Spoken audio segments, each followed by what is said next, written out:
Greetings everyone at Turbo Expo 2022.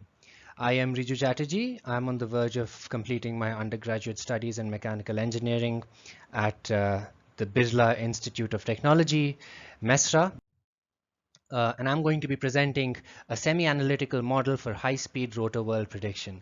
This is a Lagrangian formulation with assumed modes for an axisymmetric rotor with non-uniform properties. So for rotors whose cross-section or material properties or whatever vary along the length of the rotor. My collaborators on this work are Mr. Ashutosh Patel of the Indian Institute of Science in Bangalore, Dr. Nirmal Kumar of Birla Institute of Technology, and Dr. Pramod Kumar of the Indian Institute of Science. So let's talk about how you can predict rotor whirl, right? What are the different approaches that you might take? Well, you could use FEM software such as ANSYS. You could do analytical formulations such as we're doing here. You could do an experiment perhaps. So before you build your actual rotor, you could maybe do a test setup and try and gain some insight from that, try and gather some data. And maybe you could come up with some other ways in which you might be able to predict rotor whirl. However, how do people actually predict rotor whirl in the real world? How do people predict rotor whirl, for example, in industry? Well, they use FEM software. So this could be either 3D FEM software such as ANSYS, or for rotor whirl there are actually some good 1D FEM software packages available as well. Now, why is this the case? Why is FEM software the default way to predict rotor whirl? Well, firstly, it's actually feasible for real-world rotors, which are more complex generally than textbook rotors. The results are accurate, certainly as accurate as any of the other approaches. It's versatile. It can be applied to lots of different types of rotors, and it's relatively easy to use FEM software, certainly compared to building your own analytical model of a system. So given all these benefits of FEM software, why do analytical calculations at all? Well, one reason that it would perhaps be disingenuous not to mention is for fun or credit. So a lot of research is done simply to be able to say that you've done the research, or because it's an interesting problem to work on, right? Because it's intellectually, it's a good thing to figure out. But there are actually some very real benefits to having an analytical formulation for a rotor system that you might be developing. So one of them is transparency. So with FEM software, it's not always clear what equations are being solved behind the scene and so on. And so it's also not clear exactly what kind of setup of the simulation you should do given your system. And the other thing is that while building an analytical formulation for a rotor, you actually develop deep insight into that system. And so through this transparency and the ability to build intuition, analytical calculations improve understanding of a rotor system that you might be working on.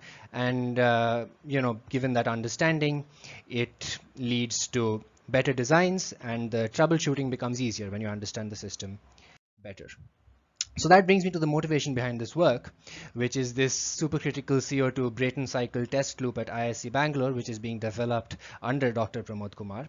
And given the nature of SCO2 as a thermodynamic medium, there are very high rotational speeds required of the rotors in this system, of about 60,000 RPM. And so obviously whirl prediction is important, and whirl prediction not just of the first critical speed, but also for critical speeds beyond that, because it's these rotors will generally be operated above one or more critical speeds, and not that many people have gained over many years the kind of insight into rotors of this speed as people have into lower speed, more traditional systems. So it's always useful to be able to improve the understanding.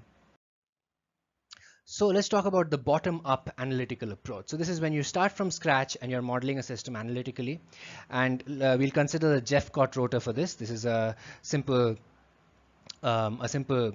rotor that is often looked at with different sorts of analytical formulations. So this is a thin rigid disc on a massless shaft. And so you have beam bending on this side of the shaft, you have beam bending equations on that side of the shaft, you have the lateral vibration of the disk, which for a Newtonian formulation would be momentum balance, for a Lagrangian formulation it would be translational kinetic energy expressions.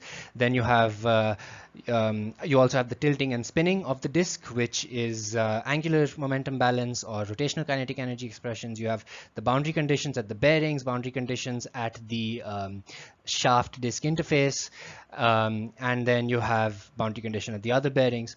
So already with just a Jeffcott rotor, you have a fair number of different things that you have to, keep in mind.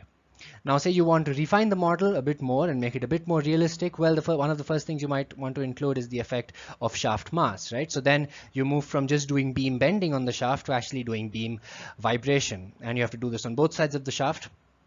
And then suppose you want to next also include the shaft inertia, gyroscopic terms, well, then you have to include those on both sides of the shaft. Now you want to include, say, bearing stiffness, so you have a spring model on this side, a spring model on that side, right? And the forcing for the spring comes from the beam vibration, and then that, of course, affects the boundary condition.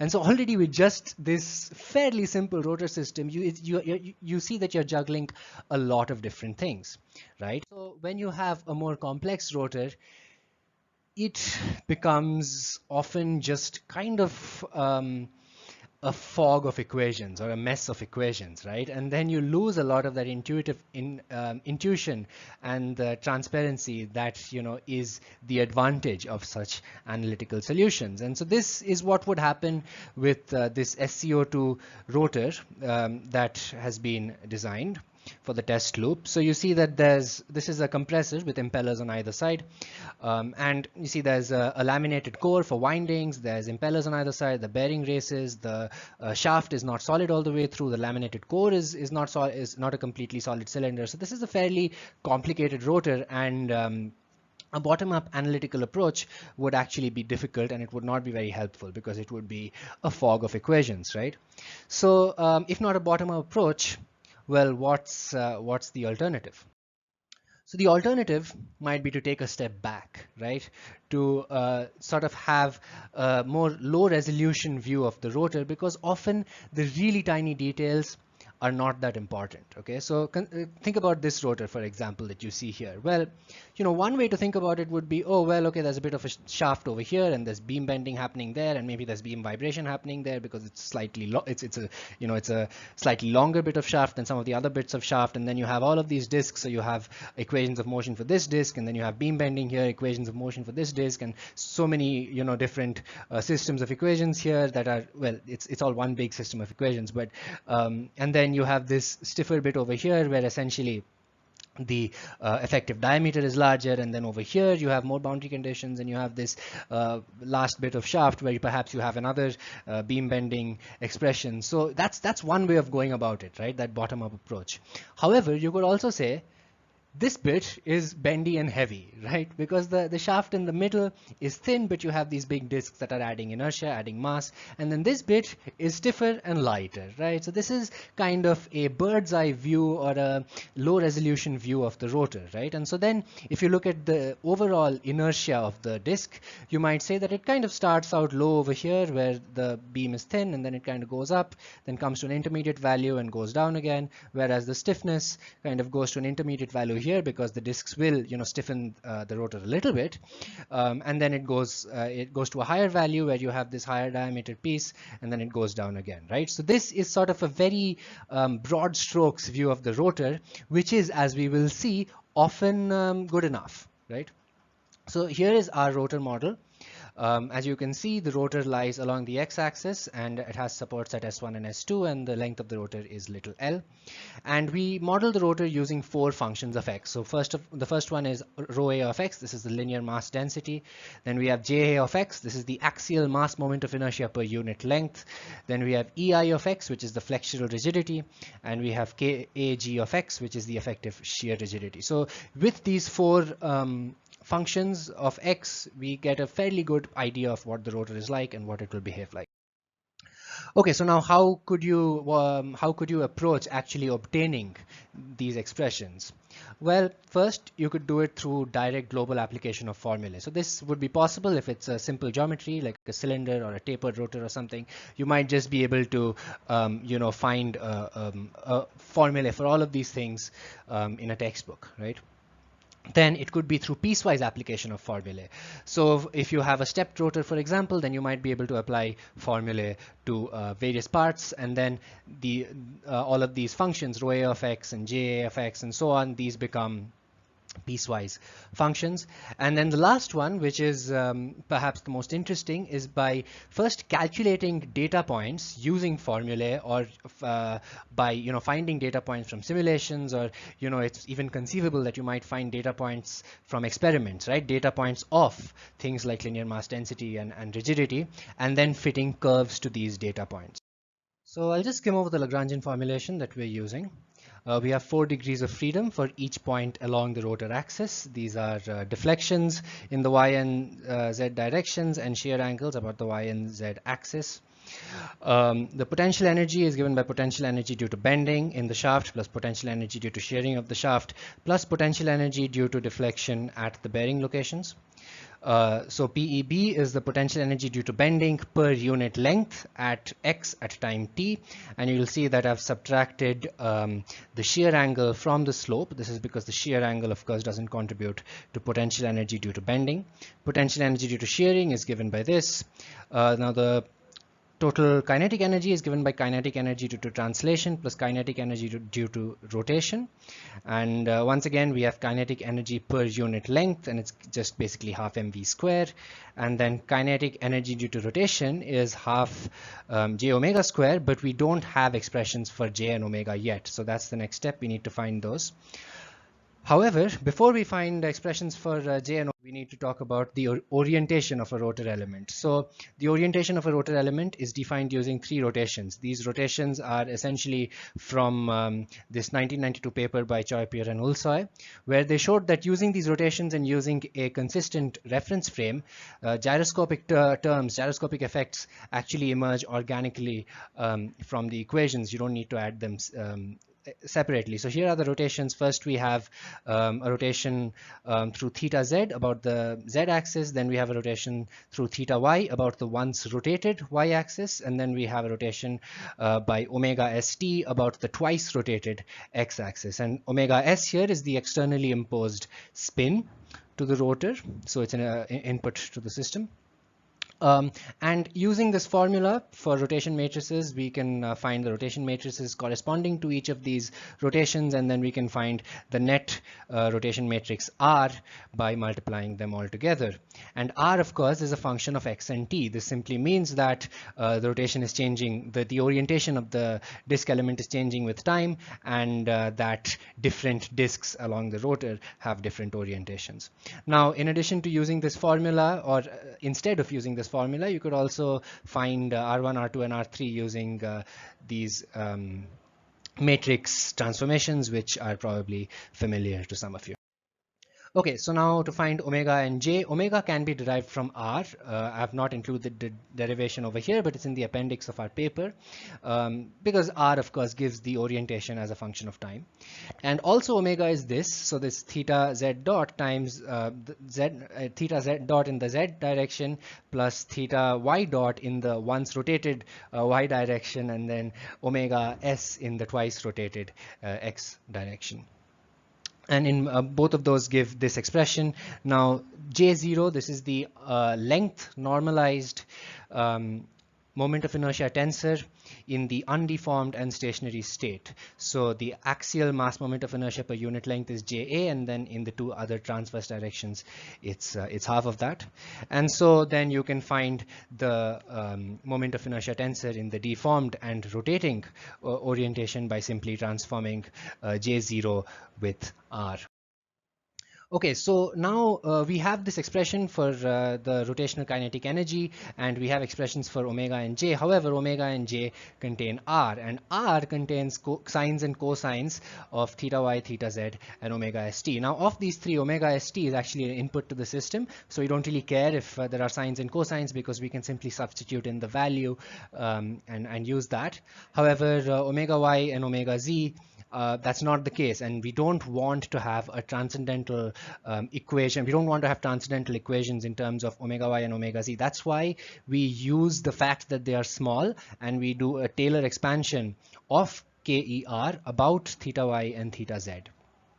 And we need to include second order terms here, because when we write Lagrange's equations, the kinetic energy is going to be differentiated, and at that time we will want to still retain, after differentiation, the linear terms. And one thing that is important to understand here is the relationship between the spin axis and the rotor midline. So these are not the same. In an Euler-Bernoulli rotor, these would be the same, but in a Timoshenko rotor, they are not. So if you think of the shearing of the rotor in analogy to the sliding of a number of disks against each other, then you can see that actually the spin axis is the angle of the spin axis is given by the inclination of the midline minus the shear angle, and so this is of course true both in the z and y direction. Now, the method of assumed modes, what is it? So we have at this point expression for kinetic energy and an expression for potential energy of our system. So in theory, we could write Lagrange's equations for this system. However, that would give us PDEs, because our system is continuous, right? But what we can also do is we can use a finite dimensional approximation. So for example, we can express y of x comma t, the deflection in the y direction, as the sum of a number of such space and time dependent, the sum of a number of such products of space and time dependent parts, right? And then we can do the same for deflection in the z direction and for shear. Now, one thing that it's important to understand here is that these shape functions, these sort of these space dependent parts, these are assumed mode shapes, but they are not assumed mode shapes. So this is terminology that I made up, but what I mean by it is that we are not actually assuming that the vibrational mode of the rotor is going to look like, you know, W1 of x or W2 of x or so on. Rather, what we are saying is that mode 1 is going to be some linear combination of these products, and mode 2 is going to be some other linear combination of these products, and so on, right? It could be just one of them that is a valid linear combination of these products, but we are not claiming to guess the mode shapes. And so from here, right, and so then the time dependent parts, Q1 through Q4n, are the generalized coordinates for the Lagrange formulation. Now, what kind of assumed mode basis should we use? Well, common choices are sinusoids and polynomials. So a sinusoid-based decomposition would essentially be a Fourier series. And this is popular for all sorts of things, but sinusoids are inherently periodic, which means they work well for end-supported systems, because you know, with an end-supported system, that this is going to be at 0 and this is going to be at 0. And therefore the deflection at one end of the rotor is the same as the deflection at the other end, and so it can be a periodic function. But in general, the deflection at the two ends are not going to be the same, and therefore a periodic function doesn't work that well, which leaves polynomials. Now, the problem with polynomials is that the standard polynomial basis, you know, this one over here, 1x, x squared, and so on, the most simple polynomial basis, the one that comes to mind first, is non-orthogonal, right? And non-orthogonal bases have problems when you try to do computations with them. They're more prone to truncation errors, more prone to perhaps even overflow errors, all sorts of stuff. So orthogonal bases are better, and it makes sense to construct an appropriate basis of orthogonal polynomials as our assumed mode. So how do we do this? Well, say we have a 1 meter long rotor, so L equals 1, and we want our assumed modes shapes to be orthogonal between x equals 0 and x equals 1. So we start out with this same simple basis that we talked about before, the simple polynomial basis, and that this here's what it looks like. Now we can use the Gram-Schmidt process to orthogonalize it, and then we end up with this. And right away, I mean, when I look at this, it looks better to me. It looks like, just intuitively, it looks like this might better capture mode shapes. And so this we can use for deflection, we can use it for shear, but there is actually a special case, which is deflection of a rotor on rigid bearings, or a rotor on bearings that are so stiff that they can meaningfully be considered rigid. In that case, we actually will never be using this green line over here, the linear term, and the red line, the constant term. Those will be 0 because we are constraining the deflection at 2 points to 0, and so there will be no linear term and no constant term. And so what we can do is we can actually enforce the boundary conditions implicitly through forced root. So instead of starting with 1x, x squared, and so on, we can start with this, which you can see has forced roots at the support locations.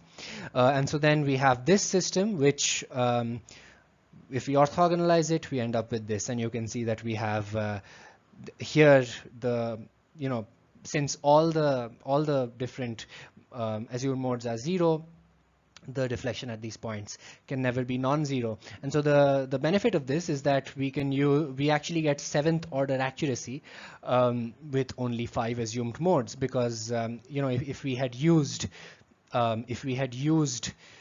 linear and a constant term, those would have been wasted essentially. And so now we are using a 6th and 7th order assumed mode.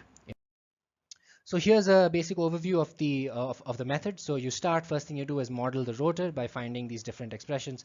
From the stiffness expressions, you can find the potential energy, and from the linear mass density, you can find the translational kinetic energy. It's half mv square. Then you need to find the orientation of the rotor. You need to find r, and from r you can find omega. Then from J of x, you can find J0, which is the undeformed moment of inertia tensor.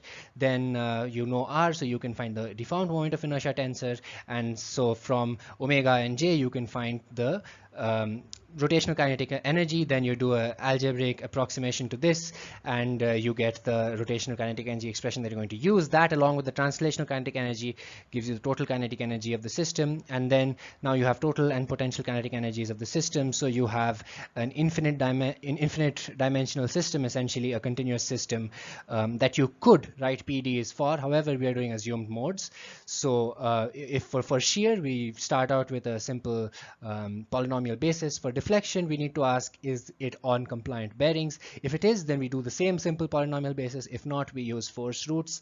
And regardless, we do Gram-Schmidt orthogonalization to create an orthogonal basis of assumed modes. And then we can use that to create a multi-degree of freedom system from the infinite degree of freedom system. We can write Lagrange's equations, and then we can find eigenvalues and draw a Campbell diagram. So here's the first test case. It's a tapered rotor with a tapered hole running through it. The internal and external radii are linear functions of x, and so then we can plug them into all of these different formulae, and we can find the rotor characteristics through direct global application of formulae, right? And you'll notice some values over here that are essentially representative of steel. So we have the the density and the elastic modulus and the shear modulus and so on.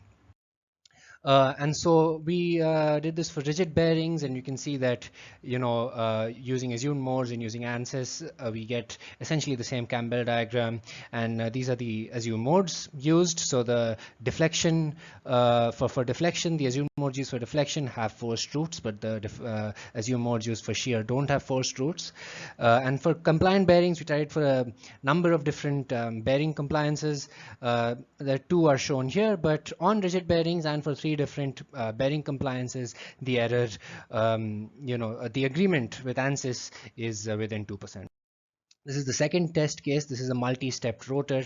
And over here, we've tried two different approaches to modeling. So first is piecewise application of formulae, and the second is by calculating the rotor characteristics at several points along the rotor and then fitting curves to them. So here is that, here are those curves. And as you can see, it's sort of, you can see the trends of, you know, everything. So mass density, inertia, and stiffness all sort of are positively correlated with the diameter of the rotor, as we expect, of course. And so here, using piecewise formula, this is the Campbell diagram we get. Using polynomial fitting is this one, and then this is from ANSYS. And the agreement is worse in this case. Error is up to 10%. Although the gyroscopic effect, the slope of the lines is captured fairly well. And so the error is greater here, presumably because polynomials are inherently smooth. And so a stepped rotor, especially a stepped Timoshenko rotor, will have discontinuities not only in curvature but also in slope, and so polynomial shape functions are unable to capture that well, and so the results are less good here, as you can see. So this is a takeaway that this kind of method is not that well suited to stepped rotors. So here finally is the SCO2 rotor. Here's what it looks like, and this is modeled using curve fitting, as you might have guessed. So in order to find data points for linear mass density and axial mass moment of inertia per unit length, we divide the rotor geometry, the CAD geometry, into 8 pieces like this, and then looking essentially at the mass and moment of inertia readouts in the CAD software and dividing it by the length of each piece, right? So you get these data points, and then for flexural rigidity, for data points of flexural rigidity, I've done a static structural simulation where the rotor is subjected to end moments, which causes a uniform bending moment to appear throughout the rotor. And then looking at the deflection at 20 different points along the rotor, you can use the central difference method to find the curvature. Now that you know the bending moment and the curvature, you can find the flexural rigidity. For shear rigidity, simply, since it's a lot harder to do a simulation that isolates the effects of shear rigidity, I've just done an extremely rough estimate by looking at each value of bending rigidity and saying what would be the diameter of a steel rod that has that value of bending rigidity, and what would be the shear rigidity of such a rod.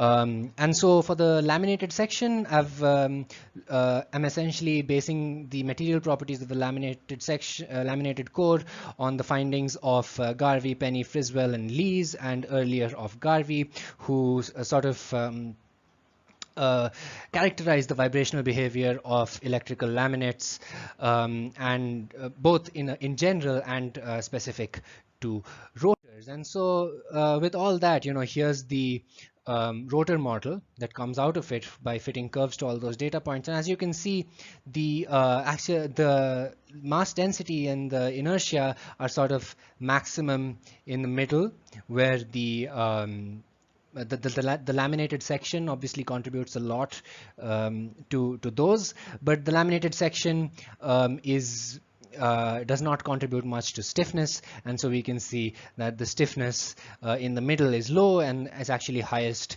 at the location of the bearing races, which do reinforce the shaft essentially and make it stiffer. And so here are the results from the polynomial fit rotor model from ANSYS, and from a one-dimensional FEM software package called Axstream Rotordynamics, and the error in general overall between all three is under 3. So in conclusion, a Lagrangian formulation with assumed modes can work well for Whirl prediction in rotors. A low-resolution rotor model can be useful while trying to understand rotor behavior, right? Taking a step back, particularly when you have a complex rotor that if you try to model all the different parts and the interactions between them would just be confusing. A semi-analytical method can help achieve this. And polynomials fit to data points, as we saw, can serve as a reasonable rotor model. So that's it for my video presentation. Thanks a lot for watching.